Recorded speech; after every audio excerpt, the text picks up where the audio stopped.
Welcome to the 700 Club. More clashes with Iranian-backed Houthis in the Red Sea. A U.S. destroyer shot down 3 drones in self-defense yesterday. Meanwhile, Israel is accelerating its campaign in southern Gaza. As Chris Mitchell reports, the IDF is operating under military conditions set by the United States. Tensions escalating in the Middle East as Iranian-backed Houthi rebels hit 3 commercial ships in the Red Sea with ballistic missiles. A U.S. warship patrolling the region shot down 3 Houthi drones in an hours-long engagement.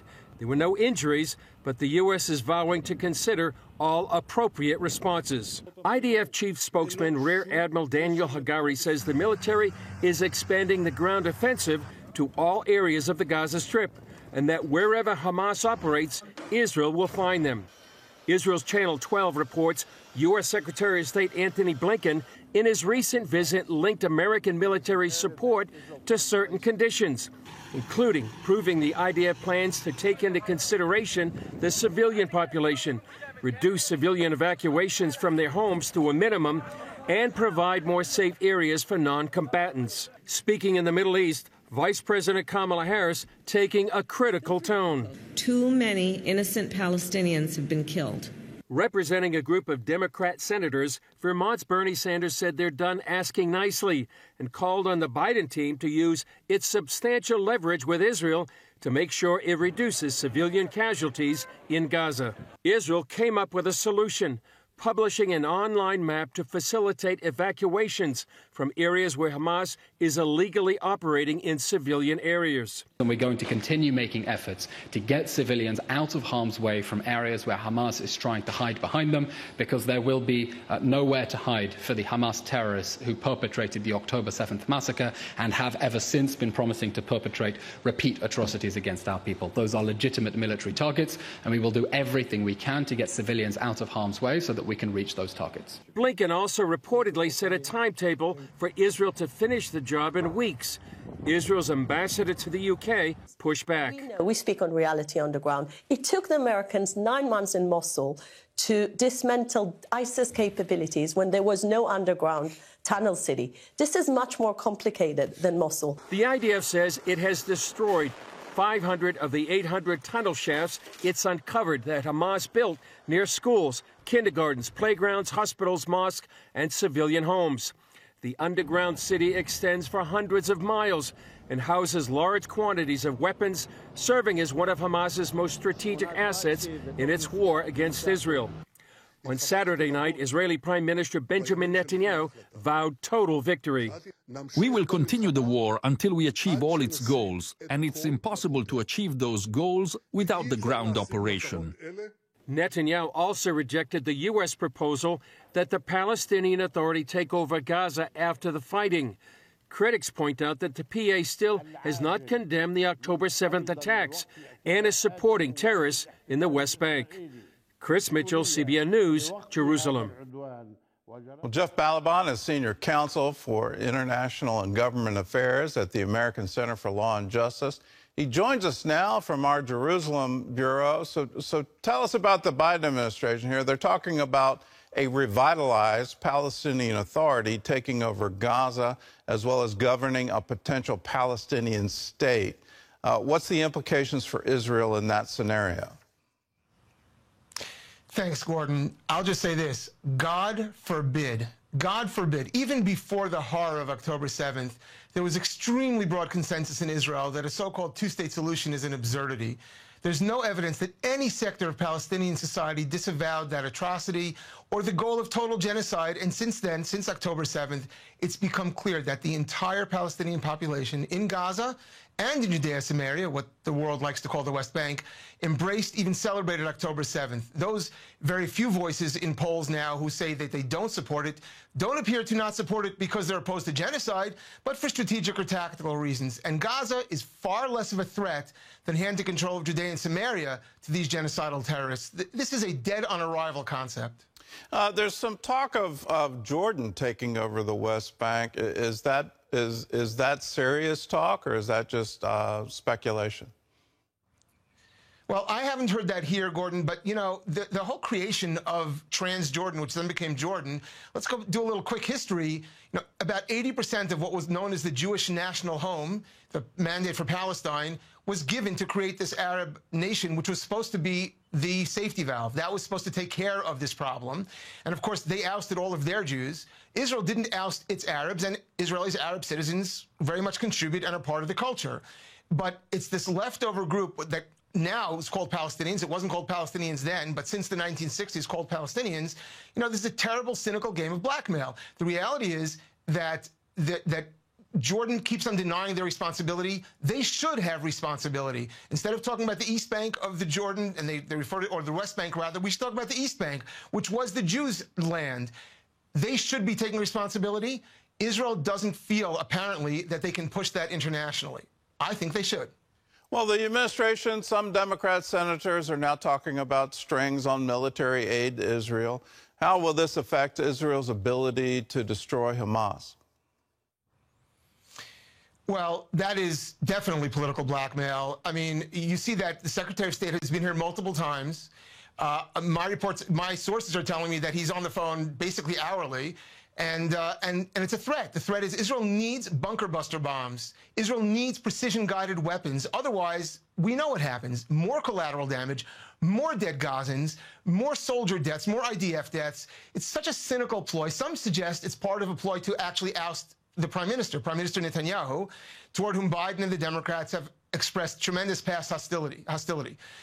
Secretary of State Blinken has been doing this nonstop, and while Israel is extremely grateful for the support they are getting in public, in private, they're deeply, deeply concerned about the limitations. It will make it much more difficult to bring peace, much more difficult to achieve their goals. And these goals are necessary because it's Hamas, but also well beyond Hamas. We know that many of those who came over on October 7th were not Hamas. Many of those were so-called, quote, innocent civilians, unquote. Many of those were associated with the numerous other genocidal jihadi groups. And so this is a very serious situation that Israel knows threatens its very existence. What the Secretary of State, what the Biden administration is doing is, on the one hand, being somewhat helpful publicly, but privately making it very difficult for Israel to wage this war successfully. Well, the UN has finally weighed in. It took them a long time to finally say that what happened on October 7th was horrific, and that it was specifically violence directed at women, that rape was used as a weapon of war. They're finally waking up to it, and just recently the prosecutor for the International Criminal Court has joined in saying that there were serious violations of international law. Do you expect Hamas to actually be charged with war crimes? That's a great question. I don't know if Hamas will be charged with war crimes. What I do expect is another shoe to drop. The UN was essentially shamed into this by public calls and public shows that the massive, horrific attacks, the violations, which I don't even want to repeat because they're so ugly and so beyond barbaric. And it was just, they confronted the UN and said, how dare you not speak about this? I actually believe the reverse, Gordon. I believe that the UN, having been forced to acknowledge the evil of October 7th, will actually redouble its efforts to somehow blame Israel and claim that Israel is the worst player, because that's what they do. And let's not forget, we know that UNRWA employees, the UN organization that is supposed to take care of these refugees, sends billions of dollars and is raising them to be jihadis. He's raising them to want genocide. But we see more than that, that they seem to be providing support, not only their personnel, but also their institutions where their weapons are being hidden. So the UN itself really needs to be held to account for this by the American public, first and foremost, because America has a big influence on the UN when it wants to, because America provides a lot of the funding. Well, we stopped the funding under the Trump administration. Biden put it back in, and the evidence seems to be quite clear that UNRWA was having Hamas terrorists on their payroll, which is one of those you've got to be kidding me moments where how can you ever do that? Let's talk about the Shema. The IDF is now playing the Shema over loudspeakers in Gaza and trying to encourage the remaining hostages. Why is this prayer so crucial? Thanks, Gordon, for asking that question. I don't know if this is an official IDF policy or just soldiers did this on their own, but they did set up loudspeakers and started blasting, and they said they wanted to do it so that the hostages might hear them, because they don't know where the hostages are held. They're underground, they're in buildings. Maybe they'll hear them blasting it. And what I found so moving, Gordon, was that they didn't play the Israeli national anthem, Hatikva. These soldiers, and again, I don't know if it came down from above or they just did it on their own, they started playing the Shema prayer. Gordon, every morning, religious Jews, observant Jews say Shema. Every evening we say Shema. So we begin our day with and end our day with. The last thing we say at night, the first thing we teach our children, the rabbis teach us, and by the way, this is also, the Shema prayer is what Jews hope to have on their lips as they die.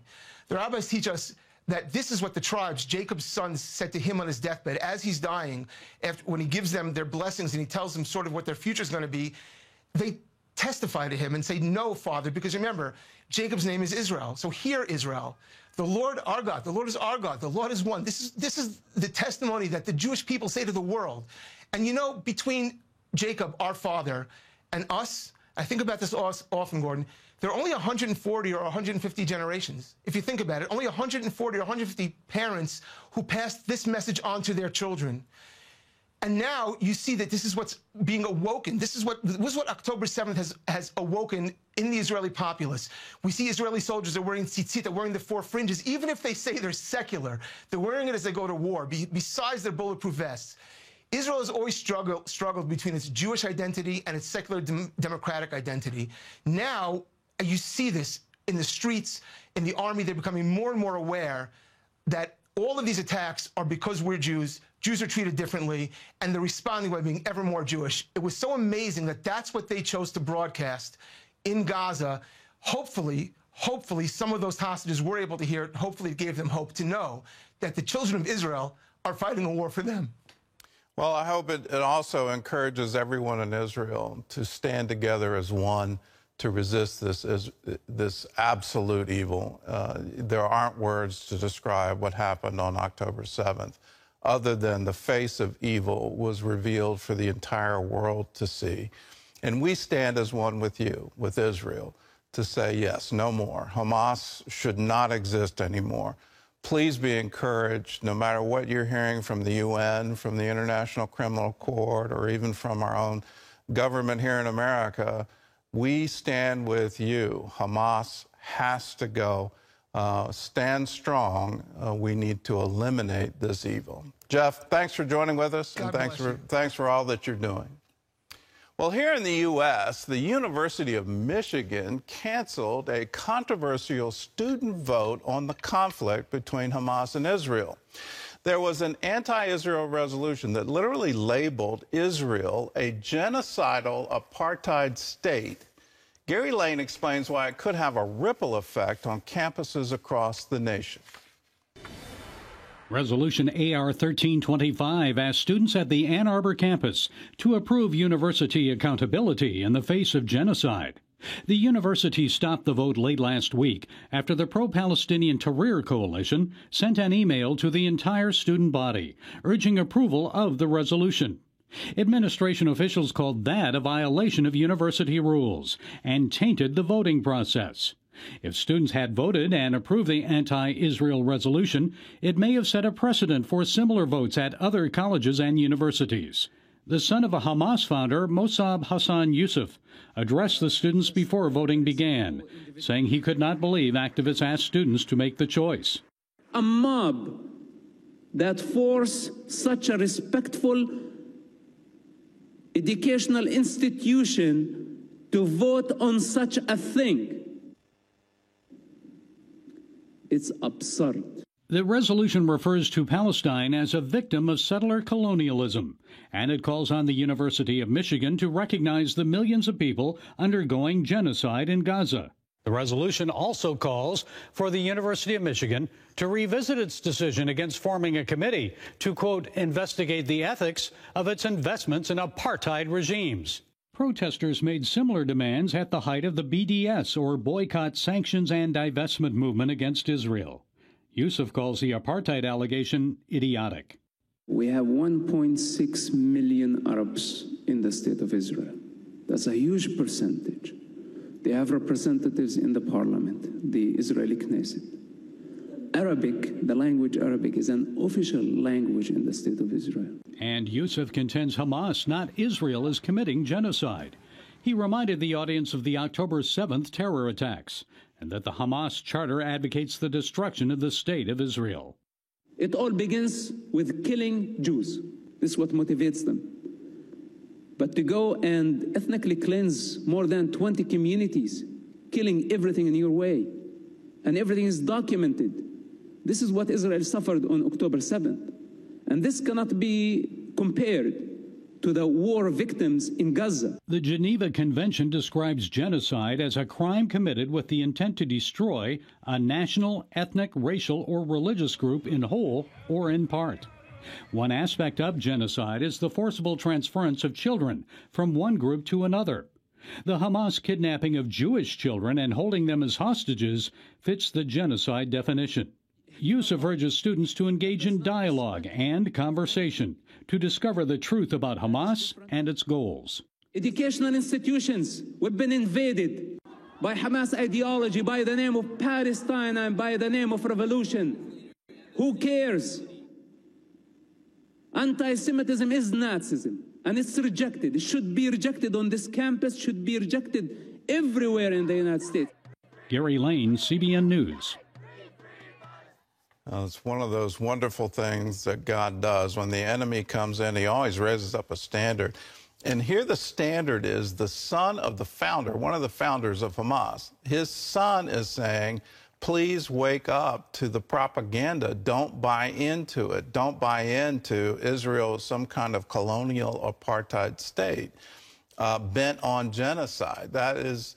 It's an old tactic of propaganda to accuse your enemy of the very crime that you are committing. And that is absolutely happening on the world stage today.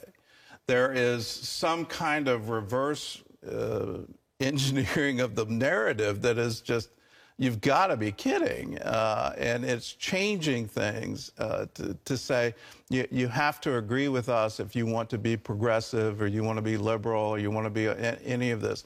I don't understand liberal groups trying to side with Hamas. That is absolutely horrific what they did to women. And they used rape as a weapon of war. How can you possibly side with that?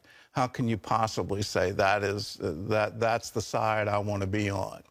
But then you look deeper into the propaganda and say, how can you say that Israel is an apartheid state? You have Arab Muslims elected to office in the Knesset that are full participants in the political process. Arab citizens with the right to vote. Arab citizens who actually participate in the IDF and are currently fighting this war. In Gaza, there aren't any Jews. They were expelled. When you look at the West Bank, when Jordan held the West Bank from 1948 to 1967, it was illegal to be Jewish and be in the West Bank. You couldn't be Jewish and be in the Jewish quarter of the Old City, a place that for centuries had been a Jewish home. They were all expelled. You want to talk about genocide? You want to talk about apartheid? That is the apartheid state. It's not Israel.